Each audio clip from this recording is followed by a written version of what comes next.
प्रिय भक्तों, राधे राधे सभी को। आज हम आपको एक्स्ट्रा के बारे में बताएंगे, यानी एक्स्ट्रा का सदुपयोग कैसे किया जाए। एक्स्ट्रा मतलब एक्स्ट्रा ही होता है। एक्स्ट्रा को कुछ लोग अधिक महत्व न देकर तुच्छ समझते हैं। यदि एक्स्ट्रा में 10 गुना फायदा उठाना है और साथ ही 10 गुना पुण्य भी कमाना है तो मल मास यानी अधिक मास के काल में ये फायदा बिन मांगे मिल जाए तो जानिए कैसे। अधिक मास 2026 हिंदी कैलेंडर से इस साल ज्येष्ठ महीना डबल है। 2026 में अधिक मास की तारीखें इस प्रकार हैं।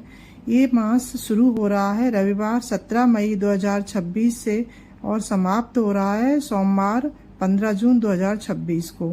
हिंदू पंचांग चंद्रमा पर आधारित है जो 354 दिन का होता है और जबकि वर्ष 365 दिन का होता है। हर दिन साल 11 दिन का फर्क आता है और इस फर्क को पूरा करने के लिए भगवान 32 महीने में 16 दिन बाद एक अतिरिक्त महीना जोड़ा जाता है। इस महीने में सूर्य की कोई संक्रांति नहीं होती है। जब कोई देवता इस महीने का स्वामी नहीं बना तो भगवान विष्णु ने इसे अपनाया और अपना नाम पुरुषोत्तम दिया।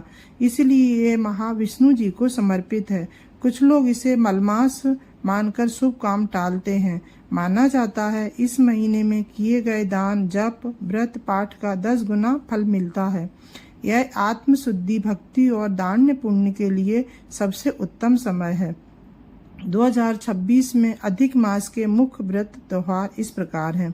17 मई 15 जून तक पूरा अधिक मास रहेगा और 23 मई 2026 को अधिक मास दुर्गा अष्टमी है।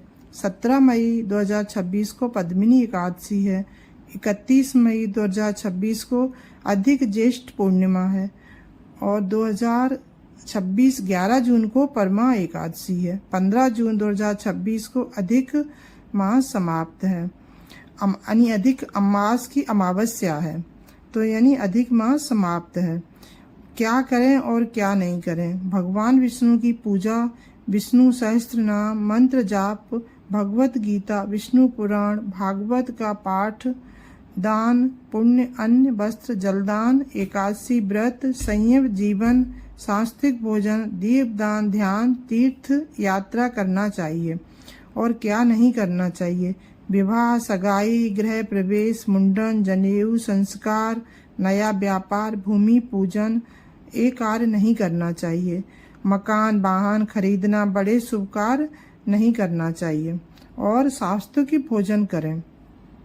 साथियों, अंत में जो स्वयं को प्रिय पितृदोष में ग्रस्त समझते हैं अधिक मास को शुभ अवसर मानकर इस काल में अधिक से अधिक दान, पुण्य, मंत्र जाप तथा दीन दुखियों की सेवा, सहायता आदि से मोक्ष कामना करके पश्चाताप स्वरूप लाभ उठा सकते हैं।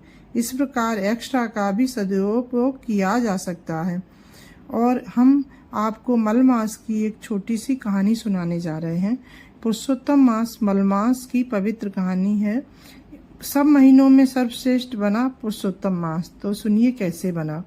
बहुत प्राचीन समय की बात है, जब साल के 12 महीने बनाए गए तब एक अतिरिक्त महीना भी बन गया।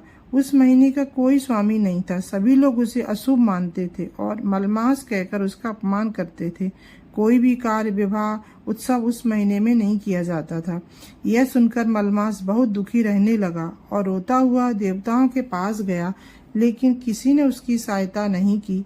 अंत में वह बैकुंठ धाम में भगवान विष्णु के पास पहुंचा और भगवान विष्णु के पास पहुंचकर हाथ जोड़कर बोलने लगा, हे प्रभु, सभी मेरा तिरस्कार करते हैं, कोई भी मेरा सम्मान नहीं करता है। मेरा जीवन तो व्यर्थ हो गया है। भगवान विष्णु को उस पर बहुत दया आई और उन्होंने प्रेम से कहा, तुम दुखी मत हो, आज से मैं तुम्हें अपना नाम देता हूँ और अब तुम पुरुषोत्तम मास कहलाओगे। जो भी इस महीने में पूजा, व्रत, दान, कथा, भक्ति करेगा उसे कई गुना फल मिलेगा। और भगवान के आशीर्वाद से मलमास का जीवन बदल गया। देवता और मनुष्य सभी उनका सम्मान करने लगे। तभी से यह महीना पावन और पवित्र माना गया और इस महीने में ज्यादा से ज्यादा लोग पूजा करने लगे।